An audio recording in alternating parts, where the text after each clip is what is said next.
Hello everyone. Today we are going to discuss some important properties of definite integrals. This is for sure that you are going to get a question either in 4 marks or in 6 marks based on this topic. Children, out of these 8 properties, you have some magical properties, and these magical properties you are going to apply in most of the questions.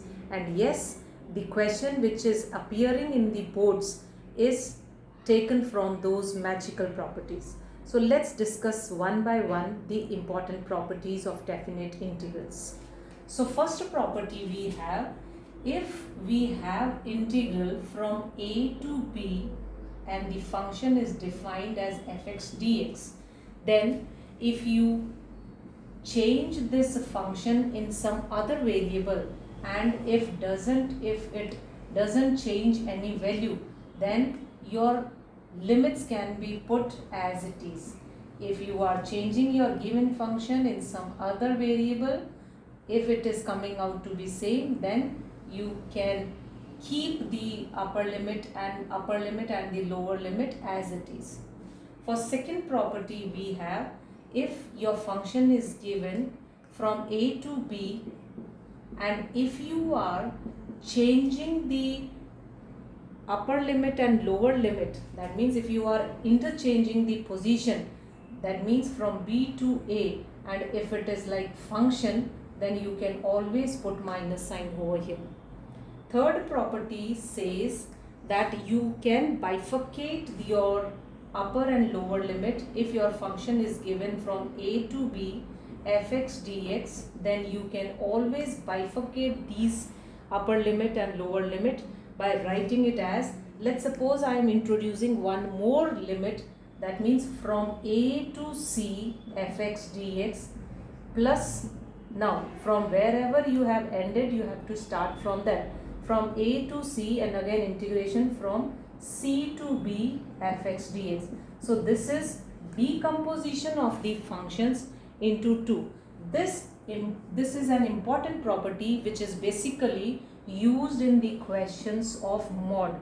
So this is the property which we are going to use in the questions where mod is included, and yes, this is an important property.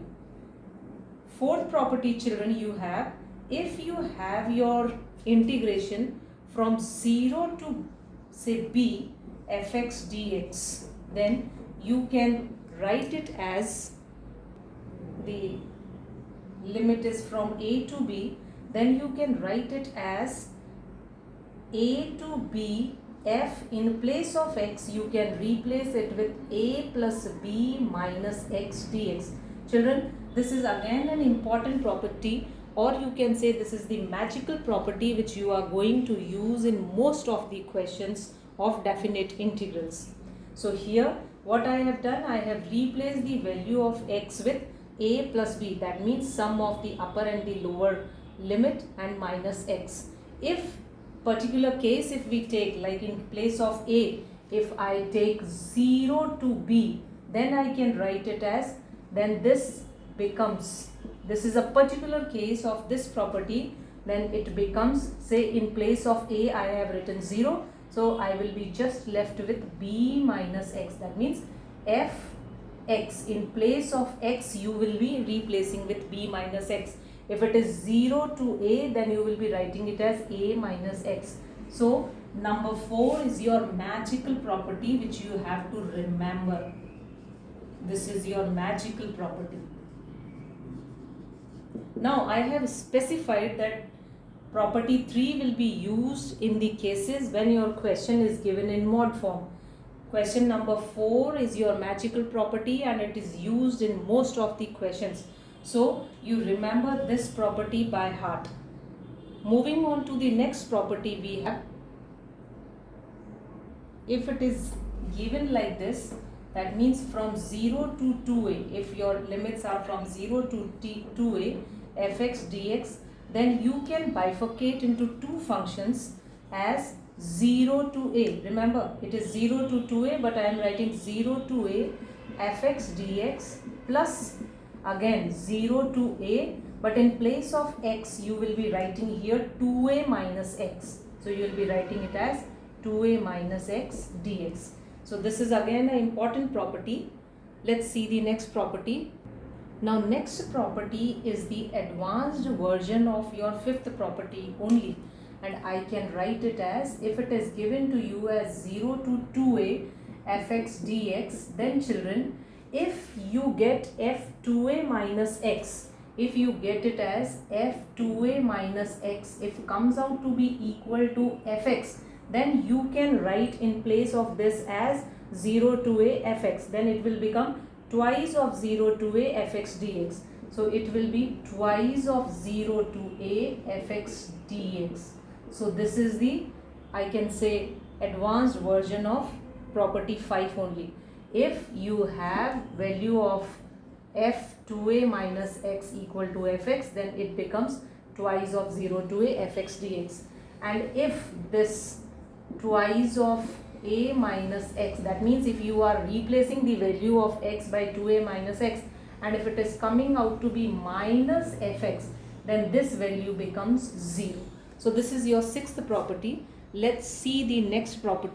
So the next property says, if you have limits from minus a to a fx dx, alright, and if on substituting the value of x minus x, if you get it as fx only, then this can be written as twice of 0 to a fx dx.